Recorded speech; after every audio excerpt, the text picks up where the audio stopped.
Hello, everybody, and welcome to the Tip of the Ice-Burgh podcast, brought to you, as always, by InsideThePenguins.com, a proud affiliate of the Hockey News. I'm your host, Nick Brlansky, joined, as always, by Nick Horwat, and also by a very special third guest here on today's show. You can catch him this fall, this winter, next spring, all season long on Sportsnet Pittsburgh, the new play-by-play voice of the Pittsburgh Penguins on television, Josh Getzoff. How's it going, Josh?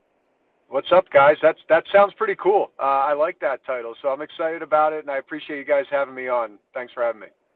We had you on around the same time last year. High expectations again last season, and the Penguins failed to meet them. But coming into this year, what Kyle Dubas has done over the past 4 months, I mean, I cannot think of a year in recent memory that there's been this many roster spots up for grabs. With camp starting in less than 24 hours, what position battle are you most intrigued to follow along with over the next 2 weeks? Well, I think there's two, and I know you asked me one, but I make it a living to talk, so I'm going to go a little bit longer than one. But I think this is probably the most exciting training camp we've had for the Penguins in, like 5 years, because there just, one, hasn't been a lot of turnover, and two, where there has been turnover, there hasn't been a lot of intrigue as far as who is going to be in what spot. So for me, I look first at the third defensive pair, because I think legitimately when you look at this camp, both spots are up for grabs, which is a little interesting. I think we all know that the top four, whether whoever's paired with who, but it's going to be some form of Ryan Graves, Kris Letang, Marcus Pettersson, Erik Karlsson, which is dynamite, and we all like that. But that third pair is going to be really interesting to me for two reasons. One, you know, in a perfect world, they're playing 13 to 15 minutes a night. So you need a different kind of defenseman that plays those kind of minutes. Guys that necessarily aren't going to hurt you, make the smart play. I'd be interested to see some of these veterans they have coming in on PTOs and see if they can make a crack at it, like Mark Pysyk, like Libor Hayek. But obviously you have the incumbents. P.O. Joseph has every right to be there, and he's going to be, I'm sure, ready to stake his claim on that blue line. Ty Smith, I think a lot of people are going to be looking to see if he can make the step forward. Chad Ruhwedel and Mark Friedman are in the mix too. So to me, that is really intriguing because of, one, the personnel that are involved. There's a lot of different kinds of players for those roles. And two, just the type of role that now becomes when you have a Karlsson and Letang in front of you as far as ice time is concerned. The other thing for me is who the wingers are going to be in the bottom six. And I know a lot of people would probably say Jake Gensel's spot. I'm going to hope that Kyle Dubas is correct in his prediction, right, about 5 games. So not that those 5 games are irrelevant, but you need to find a temporary solution there. I think below, deeper in the lineup, you need to find permanent solutions because we can probably all agree that the Penguins' biggest shortcoming, aside from some injuries to goaltenders the last couple of years, has just been the dryness of their bottom six. And Kyle Dubas, you mentioned it, Nick, just completely went out this summer and addressed some serious needs for this team. To me, getting guys like Noel Acciari, getting guys like Lars Eller, that solidifies your third and fourth line centers, in my opinion. Maybe not in that order, but those are the two guys I think that will probably be behind Sidney Crosby and Evgeny Malkin if they're healthy starting the season on October 10th. But you look at those wingers, that's to me where the great competition is because Jeff Carter's now in the mix there, I think. You have Andreas Janssen coming on board, Vinny Hinostroza. You signed Matt Nieto, I think we're all excited to see there as well. There's a lot of pieces, Austin Wagner. And then you have the guys that have been here, like Alex Nylander, like Drew O'Connor. And I'm really intrigued to see who really solidifies themselves in that spot because I don't think there's any question that that particular portion of the Penguins lineup is going to be better. It's just a matter of who the personnel is that makes it better come opening night. And right there, you pretty much just listed off every name that is, a deep, like a depth option or a, it's all right, a long shot for the lineup. But are there any names in particular that jump out to you that people should keep an eye on? It could be, a long shot threat to actually make the NHL roster as opposed to being a swing guy that goes back and forth. Yeah, to me, the one name, well, first of all, Mark Pysyk is a name that I'll be watching really closely in camp because he's coming off an injury. I believe it was his Achilles, which is a massive injury for any player, let alone a guy who's crept into his 30s. But remember, this is a guy that has been a pretty mobile defenseman. He's got a little bit of snarl, and he's played up He had a hat trick with the Florida Panthers as a winger a couple years back. So he can score. He can move if he's back to full strength. And I wonder if that's a guy that could potentially find his way onto that third pair when it's all said and done. But for me, the one that I'm really interested to see, and because I know there's some history here, is Vinny Hinostroza. Kind of went under the radar as far as the signing is concerned. And it's a two-way deal. So there's an opportunity for him to be in Wilkes-Barre when it all begins. But Mike Sullivan was in the Chicago Blackhawks organization in the 2014-15 season, and he was in development on that front. And he dealt a lot with Vinny Hinostroza, and I know this because he's told me this. And he's a big fan of Vinny Hinostroza. So I wonder how much he had to do with that signing, and then also the fact that he's got a chance to utilize him if maybe Vinny Hinostroza finds his way into the bottom six and into that fourth-line winger role. He's scrappy. He's hit double digits in goals in his career in the NHL. He's a guy that could potentially be a nice little diamond in the rough deeper in your lineup. So that's one name that for sure I'll be watching in training camp to see what he does to try to earn a spot on this roster. And, those are some of the deeper names that we're going to all look forward to. I think Vinny Hinostroza is a great option as well. I didn't realize the Mike Sullivan thing. That'll be interesting to see. But looking ahead, and aside from the obvious names like Crosby, Malkin, Letang, and now Karlsson, who are some of the sleeper choices of guys that can step up in a big way to help push the Penguins back into the postseason, because that's where they all want to be heading forward? Yeah, it's a great question, Nick. I mean, I think you could pick a couple of these new guys. To me, though, a guy that really fits what they needed as far as personality and just the way he's utilized within a game is Noel Acciari. I mean this in a very endearing way. Noel Acciari is a prick. And the Penguins need more of those guys to be in their lineup. And he's going to play that role. He's signed here for 3 years, so he's not some kind of come here, see how it goes type of thing. He's a part of the fabric now for this team. And just being around him, I had a chance to meet him at our Summer Sticks event yesterday. Just did some stuff with him at our media day before the training camp starts here on Wednesday.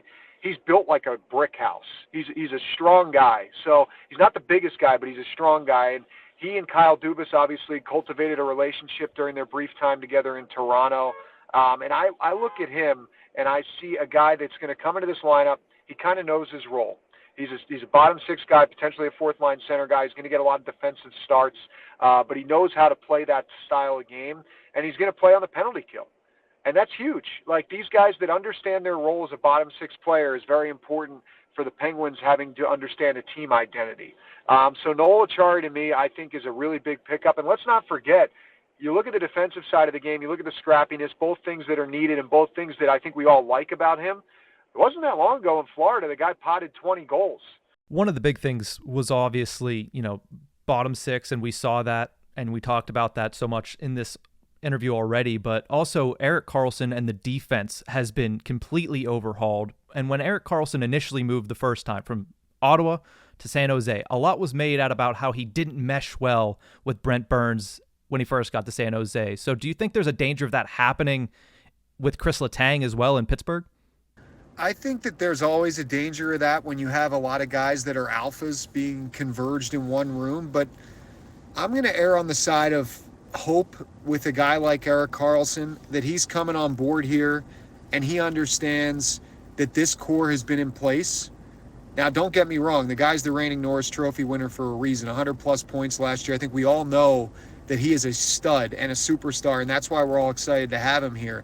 But the other side of it is he's joining a group that has a very good reputation already in place here. And I'm not thinking that he's going to come in here and ruffle any feathers or rock the boat or anything like that. In fact, I could see this being a dream situation where he's playing, 22 to 24 minutes a night. Ditto for Kris Letang. You get some power play work in there as well. Those guys are not shy to use the extra minutes. Mike Sullivan's not going to be shy to use them for the extra minutes. And I think that that's going to be the Penguins' benefit. I mean, you're talking about, I know you guys probably thought the same thing. When that trade went down this offseason, I'm like, holy smokes, like Kris Letang and Erik Karlsson are going to be on the ice for the entire 2 periods at minimum of a 3-period hockey game. That's crazy.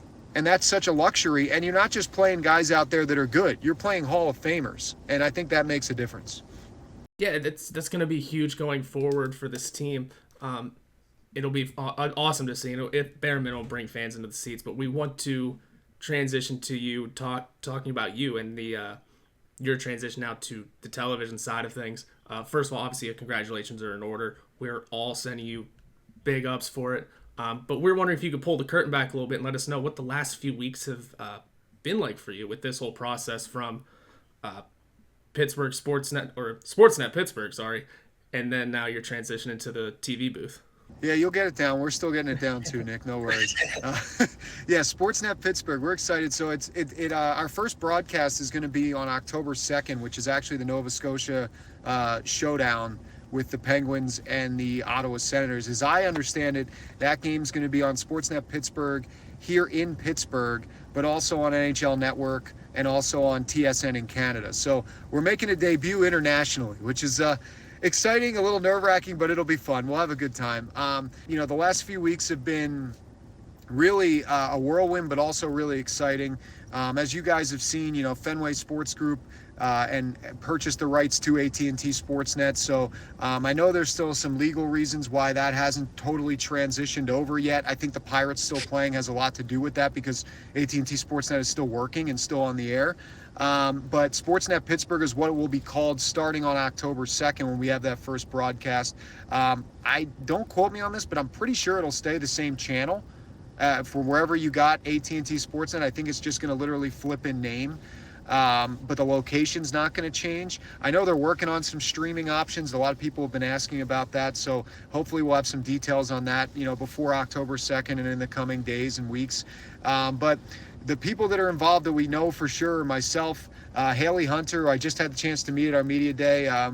She is a really, really bubbly personality, and I think going to do a great job down there. And listen, she has a big shoes to fill with what Dan Potash has done in his career. But I also just saw Dan, and he's excited. I think there's an element, too, of Dan's role where he's going to be the studio host, where in a way he's succeeding Stan Savran, who unfortunately we lost earlier this summer. And there's a big prestige and a lot of honor that comes with that as well. So I think Dan's juiced up about that. But the last few weeks, to answer your question, Nick, they've been crazy. You go through a lot of emotions because you're friends with the people who are, potentially out of a job or moving into a new situation in the case of Mearsy. But we've been in contact. We've all talked to each other. This hasn't been a situation where there's been walls thrown up and nobody's spoken with each other. Mearsy and I are very friendly, and I'm really happy to see him staying. I think a lot of people are on the radio side. And I think that at the end of the day, what we've done here is you've seen the refresh, I guess, so to speak, of the Penguins front office and the refresh of the team on the ice, and the broadcast is getting a refresh. And there's excitement that comes with all three facets, right? Like different reasons why people are excited about it. But for me, I've always taken the opinion of when I call a game, I bring a lot of energy, enthusiasm. I want the Penguins to win, but I also want the fans to be informed and understand the flow of the game, through my tone and through my emotion when I call it. So I'm looking forward to it. The hardest thing for me is going to be trying to contain myself when we first get going, because I just love it and I'm excited, and it's going to be high octane. That's the way I operate. So it'll be fun, and we'll have a really good time. And I'm excited for everyone else to see the rest of the broadcast details when they come out, because I think people will be excited, and I think people will get even more juiced up about what's to come with Sportsnet Pittsburgh. I did want to ask, in your opinion, which current Pittsburgh Penguin would make a good color analyst once their career on the ice is over? Whew. That's a good one. Oh, man. So the funny thing is, I don't know a lot of the new guys yet, obviously. I haven't had a chance to meet them, so it's hard to weigh in. I feel like a lot of them, from what I've had the little conversations with, are pretty well spoken, but I don't want to jump the gun and give them too much credit. Let's see. The first guy, actually, that came to mind, just because I love hearing him talk about the game, and he's very knowledgeable, but I don't know how he would translate to TV, is actually Marcus Pettersson. He's great. He's got a good personality. It doesn't come out all the time because he kind of guards himself in front of the cameras a little bit, but the guys love him, and he's a character. And he is another guy that I've talked to a bunch about certain things within games, and he brings a lot of insight on that, and he's very well spoken. The Swedes always are, right? They seem to speak English better than some of us do, and we're Americans. So He's probably the first guy that came to mind when you asked me that question. There were a few others. I think for looks alone, right, Kris Letang would have to be in there. But I would probably say Marcus Pettersson. And I don't know if people would necessarily name him first, but when I thought about who does a good job of when I have questions about certain things that can answer them and answer them in a way that I understand them and they come across logically, Marcus Pettersson comes to mind. So he'd probably be my choice. I know he's no longer with the Penguins, but last season I probably would have said Jason Zucker. Yeah, that's a good one. And he also, he's got a style aspect to himself too. He would have shown out if he knew he was going on TV. So, yeah, that's a guy that's a good call actually. He would have been good. We'll miss him a lot this year for a lot of reasons. What a great guy and awesome hockey player, but also did a lot for the community. It was only a 1-year deal in Arizona, and who knows where they'll be at the trade deadline. So you have to think that Zucker will be a hot commodity. But definitely excited to see him get a good payday there, and we'll see him soon enough. Well, you can catch him calling games for Sportsnet Pittsburgh this season. Josh Getzoff, thank you again for joining the show.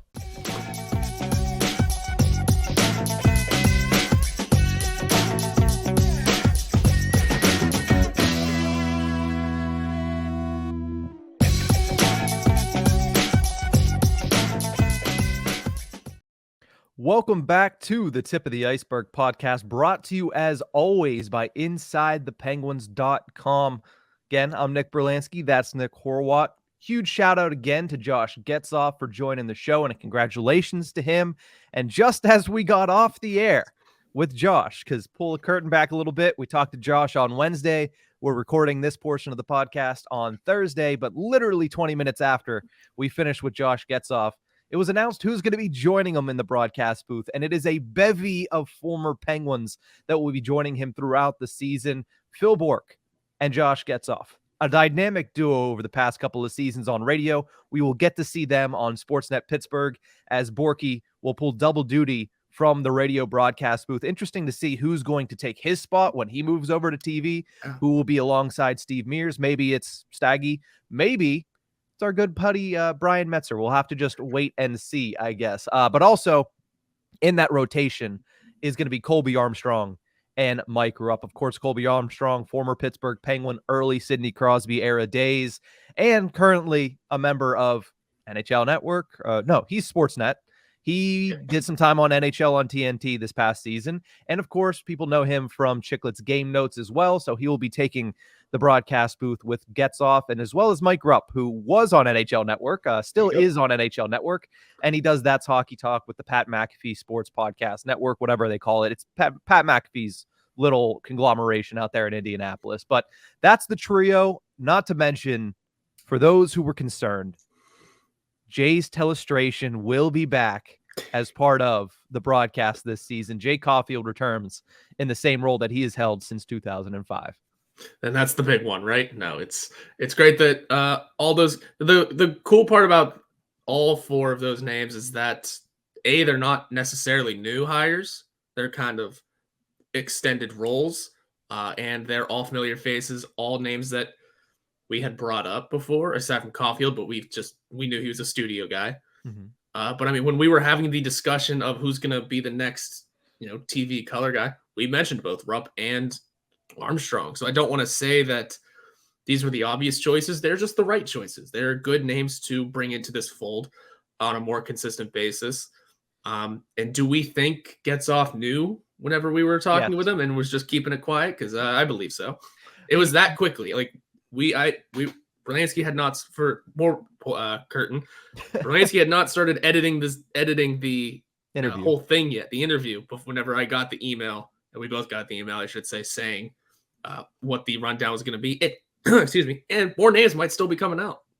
Yeah, there might be additions to the broadcast team as, we sit here and wait because they don't go on air until October 2nd, like Getzoff mentioned, up in Nova Scotia. But a congratulations goes to those four. Obviously, nice to see a bunch of former Penguins again be part of the broadcast team. It'll be nice to see Colby Armstrong and Mike Rupp on a more consistent basis, as they'll be both in the broadcast booth as well as in the studio. And the last thing I want to mention before we go over to talk a little bit about the big three, because I feel like we haven't talked about them nearly enough this summer. The last thing I do want to mention is this is a really big vote of confidence in Josh Getzoff, because it's difficult to go through an 82 game season. And in the one thing that typically announcers have is that one person, that chemistry that is built up and just gets to stay. The one constant during the season is who you're working with. To have Getzoff have a trio of guys, now, albeit a trio of very established, very polished professional color analysts in Borky, Colby, and Mike Rupp, not to take anything away from their talent and ability, but to work with three different people throughout the season, that's a big vote of confidence in Getzoff. And obviously, I'm very excited to see what he does in the broadcast booth. And I think this shows you that FSG and the Pittsburgh Penguins are excited as well, considering they're telling him that you're going to be the one constant on broadcasts. Yeah, he'll be the main guy. He'll be the go-to. And yeah, they're filtering names in and out. But what's real nice about the names that they have chosen is that they're all already in-house, right? This isn't, aside from Haley Hunter, there hasn't yet been a single play of NESN just pulling in a name from the outside and going, this is our person. Aside from, like I said, aside from Haley Hunter, she's the only one. Everyone else has been an in-house name that we have already been aware of and have already heard on our TVs or on our radios. So it's going to be, not much. It's not really going to sound like much has changed in terms of voices that you hear or the way things are brought to you. So, we'll see how all the rest of the details fill out. I'm excited to see what it all looks like on TV. And for when it comes to Steve Mears, I'm excited to hear how that goes on radio. There's all kinds of new things. Like I said, it's all going to sound familiar but fresh. It's going to be interesting and fun. The one thing, if I may, before we switch, the one thing I may request is please don't have the same score bug as NESN. I don't like the NESN score bug. I think it's boring and bland. And your teams are all black and gold. One's red and blue, and your score bug is just plain blue. It's old school. Let's go with something a little bit more new school. But we'll see what they do. We'll see what they do, especially with the first game being on October 2nd. Penguins Senators from Nova Scotia. So we'll see what that looks like in a couple of weeks. But let's talk about somebody from Nova Scotia, somebody from Magnitogorsk, and somebody from, I don't remember where Kris Letang's from Quebec. Straight up Montreal, I believe. He's from straight up Montreal. I believe so. But not Laval, not one of those other surrounding towns. I'm pretty sure it's just Montreal. Well, there you go. The big three, they return for their 18th season together. Listen, I know that at the age of 26, almost 27, I have no right to say that makes me feel old, especially because the people I'm talking about are all 10 years older than me. But that makes me feel old, Horwat. That's okay. It's allowed. You're allowed to feel older. But the more things that's a big change, number. It's a big number. I mean, 18 years together, it's so big, in fact, that it is the most by a trio in North American sports history. Crosby himself also breaks the Penguins record, entering his 19th season. He is now, of course, the franchise leader in seasons played by a member of the Pittsburgh Penguins. Not something that's probably going to be caught unless he retires before the other two. That'll be interesting to see. Letang's contract does go longer. It does, but Crosby's so competitive. He might be like, all right, you know what, Tanger, we're going to play to the very end. I don't think Malkin's gonna continue to play past those two, but regardless, back together for an 18th consecutive season. And this one might be, I don't want to say the most important, because they've had some important seasons in the past after that 2014-15 season to come back and win the Stanley Cup the following year. Remember how low people were on the Pittsburgh Penguins after that first year of Mike Johnston and the first year of Jim Rutherford, and it was not working out. And that was supposed to be the new era of the Pittsburgh Penguins. Similar feel here this season with a lot of new faces, including Kyle Dubas and a very brand new organization as far as the hockey management side of things. Entering this year, do you think they've finished the trio with more or less points than last season? Last year, they finished with 217 total points among the three of them. Crosby had 93, Malkin had 83, and Kris Letang, because he played limited time, finished with 41 points. They would each have to average 72 to get to that. Let me say that too before you give your answer. Do you think they have more or less points than last season?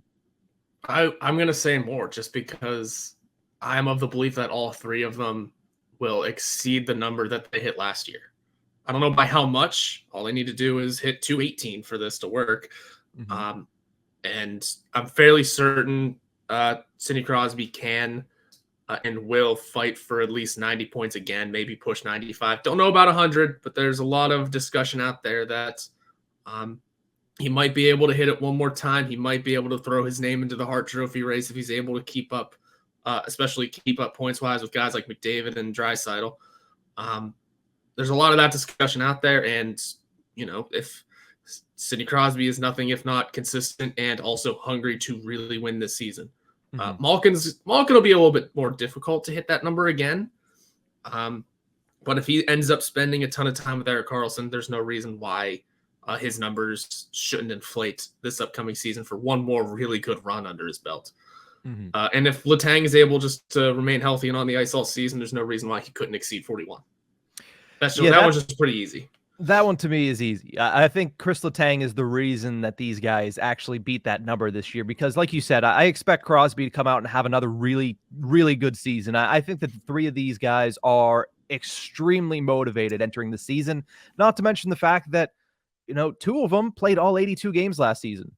The big thing about that is they didn't have to rehab at all this summer, a summer that in multiple press conferences now or press appearances, Sidney Crosby has said was the longest summer of his life. It felt like it was so long. And now he comes back with that fire, with that rest. I could see him surpassing 93 points. I could definitely see him finishing up and around the 90-point range. Malkin's going to be the tough one. Like you said, I think that 83 is right around where he's finishing as well, but it's Letang that's going to finish with more than 50 points this season. And if your hopes are that he gets past 60, but I'm not going to project that. I do think that they finish with over 217. And of course, a lot of that is predicated on, can they stay healthy? And it's also predicated on, can Erik Karlsson stay healthy? Because he is the X factor in all of this. And the reason that we really haven't talked about the big three all that much to start this season is because there's so much new. We talked to Josh Getzoff at the beginning of the show. We didn't mention Crosby, Malkin, Letang all that much. We talked Erik Karlsson. We talked Vinny Hinostroza. I love that nugget that he brought up surrounding Vinny Hinostroza, and he had a long answer on Noel Acciari. And that's somebody we haven't talked about. We've talked about all these other guys, Noel Acciari, Vinny Hinostroza, and we still haven't really talked all that much about Crosby, Malkin, and Letang because it is year 18. We know what to expect from these three. Stay healthy, and they're going to be phenomenal. And the Penguins might just need that again. You hope that they don't. You hope that this bottom six and this defense core with Erik Karlsson can really help them this season. But it seems as if, regardless, the Penguins aren't going anywhere. Captain Obvious statement coming. Alert, alert. Penguins aren't going anywhere unless these three can continue to play as they have throughout the majority of their careers. Of course, they're the obvious names to carry this team back into the postseason. That's kind of why I asked Getzoff, is there anyone else who's going to be able to do this? Because, we know Crosby's going to be if they get back in there, we know Crosby's going to be a big reason. It's going to be the leader. Scoring-wise, he's going to be the leader, just leadership-wise. That's why he's worn the captain's C since he was basically 12. He's had it the entire time he's been here. I can't remember the exact age now for some reason. But that being said, we know that those guys are going to be the ones that carry this team to wherever they go. If they falter, the team falters. There's nothing we can do about it. Yep. That's why I was curious if there were any other names aside from those three obvious ones, and maybe Karlsson, if they step up, they're the ones that can also help along the way. And now I'm forgetting who he said, unless you already said it, and I'm just losing it. He said Noel Acciari, did he not? Mm-hmm. Yeah, he said Noel Acciari, and he also mentioned Vinny Hinostroza.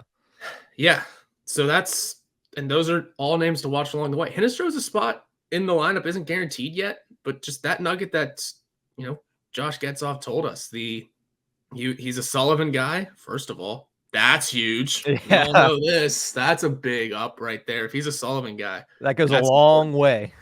Yeah. So, and I know I sent this to you in DM, and we don't take anything from, the amount of TV time that people get, but I mean, AHLers don't get the in-house media day treatment like Vinny Hinostroza did. So, who knows? I mean, if anything, we'll see his face on Pittsburgh Sportsnet Pittsburgh. There you go. We're all gonna have to learn it. Just drop AT&T. That's all you have to do. Yeah, pretty much. Although Yeah. AT&T Sportsnet didn't really use Pittsburgh at the end of it, but it was there. Yeah, it was there. On Twitter. But regardless, yeah, no. Remember what I said to you when you sent that to me? The line between NHL and AHL is kind of blurry right now.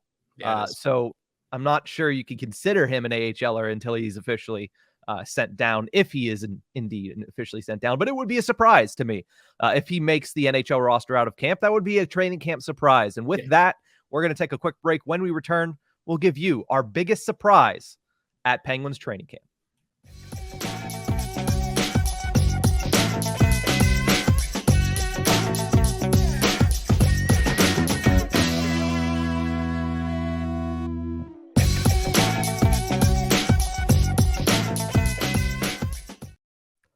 Welcome back to the Tip of the Ice-Burgh podcast, brought to you as always by InsideThePenguins.com. Horwat, training camp starts in T-minus 40 minutes, hence the reason we're finishing this show in the next 5 or 10. That way you can get up there and watch the Pittsburgh Penguins take the ice for the first time in organized team activities. Guys like Erik Karlsson's first practice, Matt Nieto, Lars Eller, all the guys will be out there in their practice uniforms getting ready to work towards the beginning of the 2023-24 NHL season. So it's prediction time. We're not going to do our season predictions yet. We're going to wait a little bit later. We got just about 3 weeks until the start of the NHL season coming here. But our prediction for Penguins training camp, the biggest surprise at this year's camp will be who or what? Horwat, I'll let you answer first. Let me answer first. Oh boy. That's a great. So I don't think this one will happen. And while I try and tee up a real answer, keep an eye on that backup goalie battle. Genuinely, I know that Alex Nedeljkovic came in and is probably going to be given the upper hand here. But if he doesn't have a step forward from where he was last year, you got to remember he played in the AHL quite a bit last year. He played more time in the AHL. I think this is how the numbers went. More time in the AHL and fewer games at the NHL level than Magnus Hellberg did, the guy he's fighting for that role with.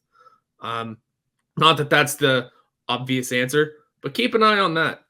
And if you want a real deal big surprise, don't be shocked if Ty Smith wins the role this year over P.O. Joseph. That's your surprise. Something about, I don't know why, a third offensive defenseman. I know it's now we're getting nutty, but that defense from offense that we're going to be getting on the bottom 6 could push certain things in certain directions and go, we don't need the defensive defenseman. Not saying P.O. Joseph gets sent to the AHL, but if P.O.'s the 7, don't be surprised. It's funny because my biggest surprise is P.O. Joseph. There you go. So I'm on the opposite end of the coin with you here, because I think that a lot of people are actually thinking the way that you're thinking, that, oh, okay, Ty Smith's here. Look at all these options. The safety net of the waiver exemption is gone. So really, P.O. Joseph has to go out there and compete and out-compete and outperform all of these other defensemen. Yes, he has the leg up because he played for the Penguins last season. Yes, he played his first complete NHL season, and he looked good for the majority of the year. But a lot of people, for some reason, have been saying, oh, he's going to lose his spot. He's going to lose his spot. He doesn't really have it. I mean, look at these other guys. Look at Mark Pesic. He's a big body. He has some offense. Look at Ty Smith. He outperformed him last year in camp. These are all things that, I mean, I've said some of these things too. The Ty Smith thing is a point that we have hammered home on both this show and on Inside the Penguins. On Penguins to Go. But I expect him to answer the bell there. I mean, he looked, loose and happy and feel good, and that's P.O. Joseph. But I expect that once the whistles are blown, once the practice begins, this guy is going to be locked in. I expect him to come out and have an impressive training camp and really stake his claim to the left spot on that third pairing. Now, the right side gets interesting, and who becomes the 7th defenseman gets interesting. But I really feel like a lot of people have kind of shifted their attention away from P.O. Joseph. And I know that even us and even Josh Getzoff earlier on the show said, listen, there's the top 4 spots, and then it's an open competition for the next 3, the 2 on the third pairing and that extra defenseman. P.O. Joseph, I think it's a little disrespectful to really just say that, hey, listen, he's on level playing field. I think he showed last season, and I think he's going to show in this training camp why he is on a different level than a lot of these guys. Your Libor Hayeks, your Mark Friedmans, your Chad Ruhwedels. I'm not quite going to say a Mark Pysyk and a Ty Smith because I do think they're closer to that level, but I think P.O. Joseph separates himself a little bit from the pack at training camp. That's my biggest surprise because I feel like a lot of people in the fan base, a lot of people in the media, they're expecting this to be a very, very tight race. I expect P.O. Joseph to blow everybody out of the water. That's my biggest surprise of training camp. And with that, since we talked about, you said Smith wins that spot. That's your surprise. I said Joseph wins that spot. Who do you think right now, the prediction, that's how we're going to end this. Your prediction for the Penguins' third pairing. Who do you think ends up being left side, right side on the third pairing on October 10th? I mean, between Smith or Joseph, I think it honestly could go either way. But as for who's making that role, who's making that lineup on the other side, I wouldn't be shocked to see a Smith Pysyk. I'm also just kind of staking my claim in that Mark Pysyk's making this team straight up. I don't know how else to put it. Chad Ruhwedel. You know what's really shocking about Chad Ruhwedel? I didn't bring it up haven't brought it up on the pod yet, but I wrote it into a story at some point. He's one of the longest tenured Penguins on the team right now. Yeah. He made his debut with the team almost exactly a month after Jake Guentzel did. You don't realize that because of how often he's kind of sent back and forth, not in the lineup or, playing in a reduced role. But he's been here this will be his 8th season, I think. And not saying that immediately means he needs to be kicked out, but he plays a role that's a lot like a backup goalie. You filter those guys in and out. I thought Casey DeSmith long overstayed his welcome, and now we see that he has since been sent to Montreal, scratches Vancouver. And I'm not saying that's exactly what needs to happen with Ruhwedel here because we know how dependable he is, but at some point you got to find someone else for that role. And I just think that time is now. Last year of his contract, he's not necessarily a quote-unquote Dubas guy, so we'll see if he's able to survive the Dubas regime. Because, I said this a long time ago too, Dubas had every right to come in here and clean house, and he did in certain areas. He did in a lot of areas. Yeah, but there are certain names and other faces that survived, but also still there's still time for them to not. So I think that's just where Ruhwedel falls in that situation. I think Mark Pysyk comes in and takes his spot easy as cake. Easy as cake. Jeez. All right. No faith in Baldy. That beautiful bald head of Chad Ruhwedel. I mean, he's a great golfer from what it looks like, and a great partner for Evgeny Malkin. But no, my prediction, and again, the disrespect continues for Chad Ruhwedel. I think it's going to be P.O. Joseph on the left, and I actually think Ty Smith wins out that right spot. I think that the Penguins want to try that out early in the season. They want to see, hey, is this something that can work? Can we continue to filter defense or offense through their defense? Because that's what Todd Reirden does. He likes to push the pace on defense to get some production from the blue line. Ty Smith does that in spades. I think P.O. Joseph is going to be good enough defensively that they're going to feel comfortable putting those two young defensemen on the third pairing. But I do think the experience of Mark Pysyk, not to mention he can move the puck, as Josh Getzoff mentioned. My only question with him is, how is his ankle? If his ankle looks good and he looks good, I think he wins the 7th defenseman spot. If it doesn't, I think it's Chad Ruhwedel. So that's how I see this entire thing playing out. At the beginning, of course, 2 weeks, a lot can change in the next 2 weeks, but that's how I see it. So some, combination of Ty Smith, P.O. Joseph, and Mark Pysyk is what we're predicting. We're predicting as a show. So we'll see if that ends up being the case. Obviously, Will Butcher might have something to say about that. Mark Friedman might have something to say about that, and certainly Chad Ruhwedel might have something to say about that. But that's going to do it for this episode of the Tip of the Ice-Burgh. Hockey is back. The Penguins are on the ice. Check out InsideThePenguins.com for the full list of practice times and when you can go and check them out in Cranberry. But we will have stories through it all as we count down the days until the open of the 2023-24 season. You can find us anywhere you get your podcast from or on YouTube at Inside the Penguins. Thank you guys for tuning in. We'll see you next time.